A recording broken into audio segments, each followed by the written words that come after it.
మనం ఏదైనా website open చేసినప్పుడు ముఖ్యంగా నెట్ బ్యాంకింగ్, రైల్వే యాప్స్ ఇలాంటివి.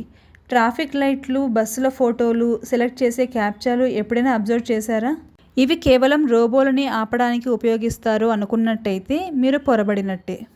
మనం చేసేది చిన్న పజిలే కావచ్చు, కానీ గూగుల్ లాంటి పెద్ద కంపెనీలు మన చేత ఉచితంగా ఏఐకి, సెల్ఫ్ డ్రైవింగ్ కార్లకు రోడ్డు మీద ఏది కారు, ఏది ట్రాఫిక్ లైటు అనేది నేర్పిస్తున్నాయి.